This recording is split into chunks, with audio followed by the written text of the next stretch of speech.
저는 가끔 우리가 긴 터널을 지나고 있구나 하는 생각이 들 때가 있습니다. 여러분들은 터널과 동굴의 차이를 아십니까? 터널은 언젠가는 끝이 있지요. 그러나 동굴은 가다가 막히면 돌아와야 된다든지 또 가도 끝이 없는 그런 미궁에 빠질 가능성이 많습니다. 지금 우리가 통과하고 있는 이 지점, 이것은 동굴이 아니고 터널입니다. 아멘입니까? 아멘. 터널을 통과하면서 우리들이 힘들지만 반드시 잊지 말아야 할 것은 터널은 우리가 가려고 하는 목적지를 향한 최고로 짧은 길이라고 하는 점입니다. 그래서 우리들이 이 터널을 지나면서도 소망을 버리지 않고 포기하지 않고 달려갈 수가 있습니다. 저는 가끔 힘들 때가 있어요. 힘이 들 때면은 저는 목사지만 이 힘든 일을 극복하기가 어렵다 생각이 들면 저는 하나님의 말씀을 더욱 깊이 묵상하게 됩니다. 여러분들이 힘든 거하고는 비교할 수 없이 아주 빈약하고 쬐끔이지만 목사도 힘든 때가 있다는 것이죠. 그럴 때마다 저는 성경을 묵상하는데 성경의 인물 중에서 다윗이라고 하는 사람은 하나님에게 사랑을 많이 받은 사람이었습니다. 그는 아주 특별한 그런 왕이었죠. 그는 하나님의 특별한 사랑을 받았지만 그렇다고 해서 그가 고난을 면제받지는 않았어요. 그가 청년이었을 때 사울 왕은 그를 죽이려고 3,000명의 군대를 이끌고 그 뒤를 추격했습니다. 누가 나를 죽이려고 군대 3,000명을 거느리고 날 쫓아온다고 한번 생각을 해보세요. 무시무시하지 않겠어요? 그죠? 그래서 다윗은 저 동굴 속에 숨었습니다. 너무나도 힘든 시간을 보내고 있을 때 그는 갈 곳이 없어, 의지할 것이 없어, 먹을 것이 없어, 그는 쉴 곳이 없었어요. 그때 그가 불렀던 찬양이 있습니다. 오늘 우리는 이미 그 말씀을 읽었는데요. 다 같이 읽어보실까요? 여호와는 나의 빛이요 나의 구원이시니 내가 누구를 두려워하리요. 여호와는 내 생명의 능력이시니 내가 누구를 무서워하리요. 큰 군대가 와서 나를 향하여 진을 칠지라도 나는 두렵지 않다고. 다윗은 그렇게 고백을 했단 말씀입니다. 너무나 귀한 찬양이에요. 우리 모두는 이 말씀을 귀하게 여기고 암송하고 있습니다. 다윗은 그 어려울 때마다 이 찬양으로 그 어려움을 극복했습니다. 하나님이 나의 구원이시고 나의 빛이시기 때문에 나는 두렵지 않다. 무섭지 않다. 이렇게 선포했던 것이고 실제로 그는 그 어려운 삶을 동굴 속에서 보냈지만 이 말씀을 의지하고 찬양하면서 그의 삶은 터널의 끝을 보게 됐다는 말씀이죠. 또 우리는 역사 속에서 실패의 달인 링컨을 만나게 되는데 이 사람도 엄청나게 많은 실패를 경험을 했습니다. 그는 미국의 대통령이 되었지만 여전히 그 마음속에서는 간절한 소망이 있었습니다. 그는 하나님 앞에 기도하는 사람이었습니다. 그는 하나님의 말씀을 늘 묵상하면서 말씀대로 살기를 힘썼던 사람이었어요.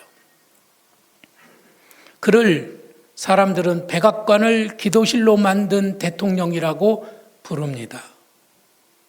그는 하나님의 말씀을 늘 묵상하고 그 말씀대로 살기를 힘썼기 때문에 흑인 노예들이 온갖 억압을 겪으면서 핍박을 받으면서 엄청난 고난을 당하면서 노예 생활을 하고 있는 것을 볼 때 마음에 큰 부담을 느꼈어요. 성령께서는 이 링컨에게 말씀하셨습니다. 저들을 해방시켜라. 흑인 노예들을 해방시키라는 성령의 명령을 받았던 것이죠. 그래서 그는 노예 해방을 반대하는 남쪽 사람들과 노예 해방을 찬송하는 북쪽 사람들 사이에 전쟁이 일어나게끔 했던 것이죠. 전쟁이라도 일으켜서 노예를 해방시키겠다고 하는 것이 그의 생각이었어요. 그래서 결국 미국의 남북전쟁이 일어나게 됐습니다. 전쟁을 일으킨 장본인이 링컨이에요. 물론 그 뒤에는 하나님이 계셨지만 제가 이런 말을 해도 되려는지 모르겠어요. 엄청나게 큰 사고를 저지른 겁니다. 전쟁을 일으켰다니까요. 전쟁이 일어나서 매일 수백 명의 청년들이 전쟁터에서 죽어나갔습니다. 어떤 때는 북군이 패배하고 후퇴를 하면서 젊은이들이 희생됐다는 소식을 들을 때마다 이 아브라함 링컨의 마음은 무너졌습니다. 내가 이거 잘못한 거 아닌가? 나 이거 실수한 거 아니야? 하나님께서 이거 원하시는 일은 알지만은 혹시 내가 할 일을 아닌 것을 내가 하는 거 아닌가 하는 그런 두려움에 사로잡혔던 것이죠. 그는 그럴 때마다 하나님의 말씀에서 다시금 용기를 얻었습니다. 그가 사용하던 성경책이 워싱턴에 보관이 되어 있는데 성경책을 이렇게 펼쳐보면은 이 아브라함 링컨이 가장 많이 읽고 묵상하고 힘을 얻었던 성경 구절이 특별히 줄이 쳐지고 손때가 많이 묻은 구절이 있습니다. 그는 특별히 성경의 한 구절을 손가락으로 짚으면서 성경을 묵상하면서 기도를 드렸어요. 그래서 손때가 묻은 성경 구절이 있는데 그 성경 구절을 우리가 한번 다 같이 읽어보겠습니다. 시작. 내가 여호와께 구하매 내게 응답하시고 내 모든 두려움에서 나를 건지시리로다. 아멘. 그 사람이 두렵지 않았으면 왜 이런 말씀을 묵상했겠습니까? 그가 기도하면 하나님이 그 두려움에서 그를 건져주시고 하나님은 성령으로 그에게 다시 용기를 주셨습니다. 네가 가는 길이 맞는 길이야. 너는 잘하고 있어. 계속 전진해. 내가 너와 함께 할 것이야. 두려워하지 말라. 놀라지 말라. 하나님의 목소리를 그는 들었기 때문에 그는 앞으로 나갈 수가 있었던 것입니다. 위대한 신앙인들은 모두가 두려울 때 하나님을 바라보고 하나님을 의지하고 그 두려움을 극복해 나갔던 것이죠.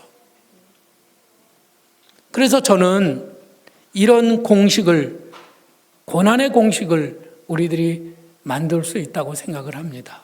그 고난의 공식은 위대한 사람일수록 고난당할 때면 하나님을 바라본다. 맞지요? 우리 한번 다 같이 읽어보실까요? 위대한 사람일수록 고난당할 때면 하나님을 바라본다. 아멘. 성경에 다윗, 또 위대한 다니엘, 엘리야 이런 모든 사람들은요 다 똑같았어요. 그래서 제가 어린이 시절에 우리가 불렀던 찬양 생각해 봤습니다. 옛날 용맹스럽던 다니엘의 경험과 유대 임금 다윗 왕의 역사와 주의 선지 엘리야 벼람 타고 하늘에 올라가던 일을 기억합니다. 귀하고 귀하다 우리 어머님이 들려주시던 재미있게 듣던 말 이 책 중에 있으니 이 성경 심히 사랑합니다. 성경에 있는 그 모든 위대한 신앙의 선배들은 하나같이 고난을 당할 때 하나님을 바라보고 그 고난의 순간을 이겨냈다는 말씀이에요. 그래서 그들이 오늘 우리의 노래 속에 있고 그들이 성경 속에 있는 것입니다. 저는 요즘 성경 속에서 사는 것 같아요. 야, 정말 멋진 삶이로구나 생각하실지 모르겠지만 성경 속에 산다고 하는 것은요, 성경 속에 있는 사람들의 그 고난, 그 갈등, 그 번민, 그 외로움, 그 가난, 그 위협, 그 두려움을 똑같이 느끼면서 살면은요, 성경 속에서 살게 됩니다. 여러분들도 만일에 그런 삶을 원하신다면 간절히 기도하시면 저처럼 될 수가 있습니다. 요즘 제가 가장 은혜를 받고 감동을 받는 사람은 모세라는 사람입니다. 짱돌이 아니고 모세입니다. 그는 시내산에서 하나님의 부르심을 받았습니다. 40살 때 그가 미디안 광야에 갔다가 80살이 돼서 하나님 앞에 정말 부르심을 받았는데 하나님 앞에 부르심을 받은 80세 이후로 그가 120살에 세상을 떠날 때까지 그는 하루도 편안한 날이 없었습니다. 그는 애굽에서 종살이를 하던 이스라엘 백성들을 수백만 명을 해방시켜가지고 그들을 이끌고 사막으로 나갔어요. 잘한 일입니까? 사고 친 겁니까? 대답을 안 하시는군요. 잘한 일이기도 하지만 무지막지한 사고였어요. 저는 예배당을 수리한다고 사람들이 와서 막 다다다다다 하고 온 천지가 먼지 투성이고 지금도 제 코에서는 먼지 냄새가 가득합니다. 그런데 내가 이거 지금 잘한 건가 하는 의심이 들 때가 있거든요. 우리는 불과 100여 명의 교인들이지만 모세는 수백만 명을 이끌고 사막으로 나간 거예요. 집도 없습니다. 물도 없습니다. 화장실도 없습니다. 어디 뭐를 공급할 수 있는 무슨 아무런 슈퍼마켓도 백화점도 가게도 없습니다. 그냥 사막으로 나간 거예요. 엄청나게 큰 사고를 친 거죠. 제가 이 사고라고 하는 말을 여기 쓰면서 사고의 정의, 안 해도 되는 큰 일을 저질렀을 때 그걸 사고라고 하는 겁니다. 아브라함 링컨이 노예 생활을 하고 있는 그 흑인들을 가만히 둔다고 해서 무슨 나쁜 대통령이 되는 거 아니에요. 그런데 그들을 해방시키겠다고 전쟁을 일으키고 날마다 수백 명이 전사해 나가는 그런 경험을 하면서 그런 사고를 친 거죠. 모세도 마찬가지였어요. 애굽에서 노예 생활하고 있는 그 사람들, 아니 지금까지 400년 동안을 그렇게 살았는데 왜 모세가 그 일을 해야 되느냐고요. 안 해도 상관없는 일이었어요. 근데 모세의 마음속에서는 노예 생활을 하고 있는 자기 백성들을 향한 그 사랑의 마음을 억누를 수가 없었기 때문에 그는 그들을 이끌고 광야로 나가는 엄청난 사고를 친 겁니다.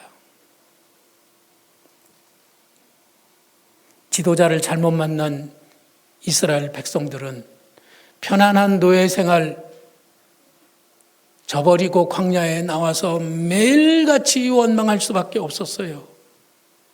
모세는 그럴 때마다 내가 이거 지금 잘하고 있는 걸까? 이거 맞는 걸까? 내가 하나님의 말씀을 잘못 들은 것은 아닐까?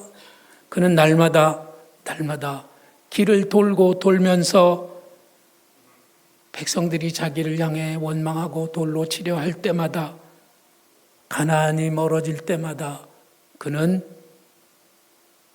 의심하고 갈등했던 것이죠.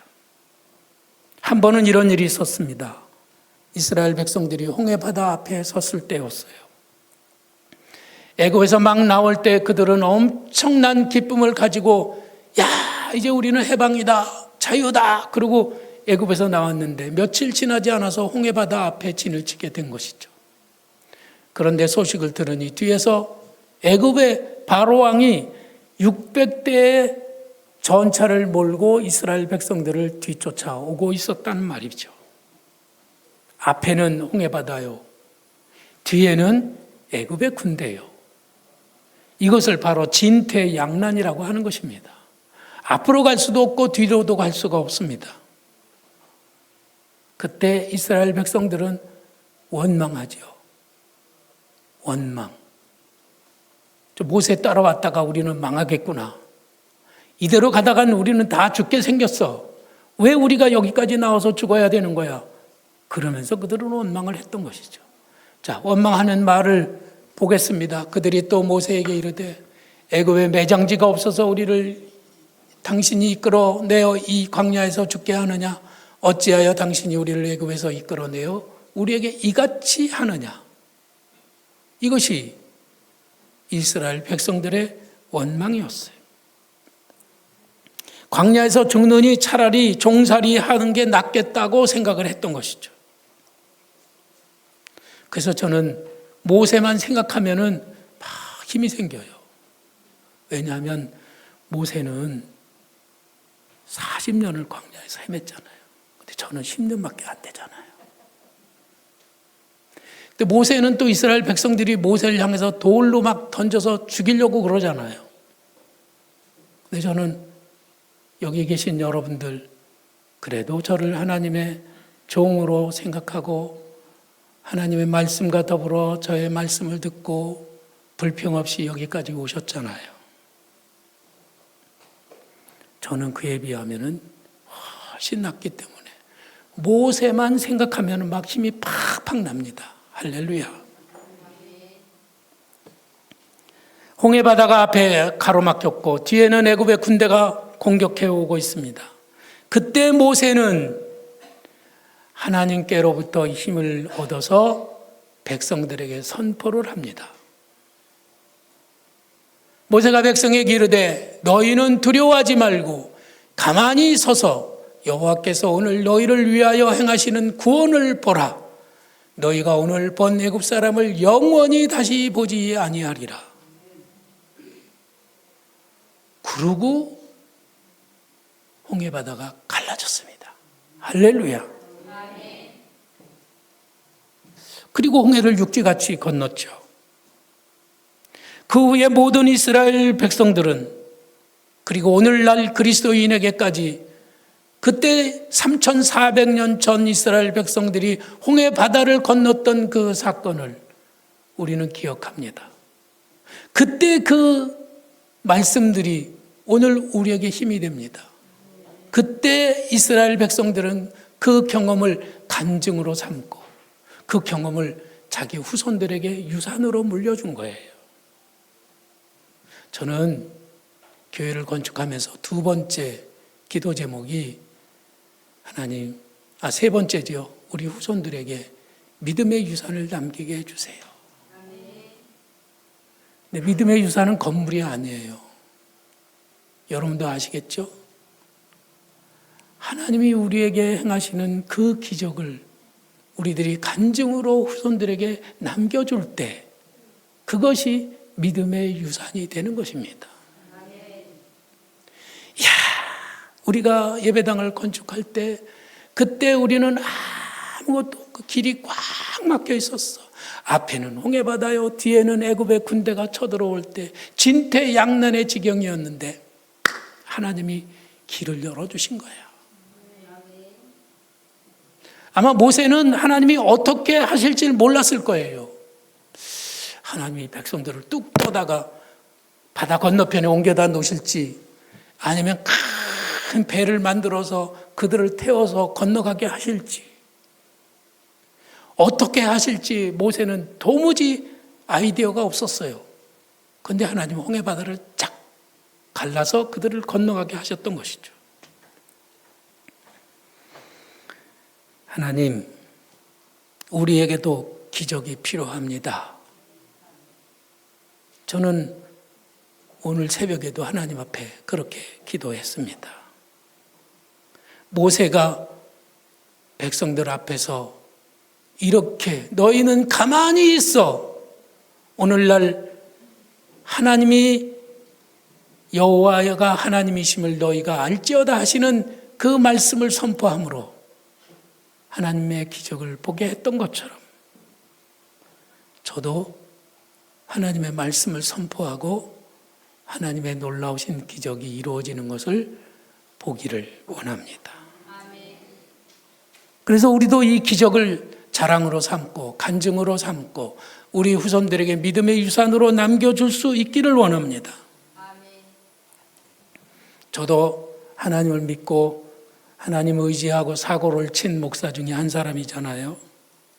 그래서 이제 이 먼지 냄새 나는 예배당에서 이제 기적을 선포합니다. 만일 하나님이 기적으로 응답하시지 않는다면 누가 하나님을 의지하고 병 낫게 해달라고 기도하며 누가 하나님을 의지하고 사업 잘 되게 해달라고 기도하며 누가 하나님을 의지하고 내가 이 절망에서 다시 희망을 얻게 해달라고 기도하겠습니까? 하나님을 오로지 하나님만을 의지하고 이스라엘 백성들이 이끌고 광야로 나섰던 모세가 하나님께서 기적을 베풀어 주실 것을 믿고 선포했던 것처럼 저도 선포합니다. 하나님, 우리 앞에서 기적이 일어나게 하옵소서.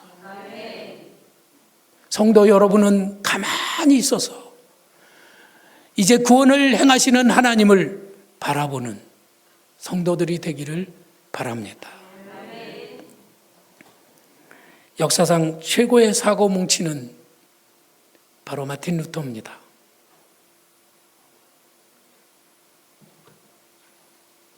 성 베드로 성당을 건축하느라고 천주교회는 재정이 모자랐어요. 그래서 그 돈을 채우기 위해서 면죄부를 팔았습니다. 여러분들이 면죄부를 사고 여러분들이 돈을 헌금함에다가 넣는 그 순간 동전이 떨어질 때 땡그랑 하는 소리가 들릴 때 여러분들이 사랑하는 가족들이 연옥에서 천국으로 올라가게 됩니다. 그러면서 면죄부를 팔았던 거예요. 그러나 루터는 절대로 돈으로는 천국에 가는 것이 아니다. 우리가 그 어떤 수고와 노력을 하더라도 돈으로는 천국에 갈 수 없는 것이라고 생각을 했기 때문에 1517년 10월 31일 성당 정문에다가 95개조의 반박문을 쫙 크게 써서 붙였습니다. 오직 예수, 오직 믿음, 오직 성경, 예수님의 보혈의 능력으로 우리는 구원받는다고 하는 사실을 거기에서 선포했던 것이죠. 그러니까 온 나라와 온 교회가 다 루터를 억압했습니다. 루터는 진짜로 엄청난 사고를 친 거예요. 너 빨리 이 모든 것을 취소하고 살아라. 그렇지 않으면 너는 죽게 될 것이다. 엄청난 압박이 있었지만 그는 결코 이 신앙을 버릴 생각이 없었습니다. 나는 하나님을 의지하기 때문에 다른 길은 내게 없습니다. 하나님 나를 도우소서. 그리고 하나님 앞에 기도하는 가운데 그는 앞으로 나갔던 것이에요. 다른 사람이 가만히 있듯이 모세도 가만히 있으면, 아니, 루터도 가만히 있으면 그는 잘 죽었을 거예요. 그런데 그는 참지 못해서 종교 개혁을 시작했던 것입니다. 사람들이 그를 압박하고 협박할 때 그는 큰 두려움을 느꼈습니다. 그때 그는 시편 46편을 의지하고 찬송을 만들었습니다. 내 주는 강한 성이요 방패가 되시니 큰 환난에서 우리를 구하여 내시리로다. 우리가 읽었던 성경 본문 46편을 의지하고 이 찬양을 만든 거예요. 사랑하는 성도 여러분, 오늘 예배 시작할 때 우리가 불렀던 그 찬송 때문에 저는 큰 힘이 되었습니다. 찬송의 내용도 아름다웠지만 성도들이 힘을 모아서 목소리를 높여서 하나님을 찬양하고 하나님을 의지할 때 저는 마음에 큰 감동이 와요. 오늘 우리는 내주는 강한 성이요 방패와 병기 되시니 큰 환난에서 우리를 구하여 내시리로다. 이 찬양을 함께 부르기를 바랍니다. 마음으로는 하나님 우리에게도 기적이 필요합니다. 꼭 기적을 보여주시옵시고, 그래서 우리가 우리 후손들에게 믿음의 유산, 믿음의 간증을 남길 수 있도록 역사하여 주시옵소서. 이런 마음으로 우리와 함께 큰 소리로 함께 찬양하겠습니다.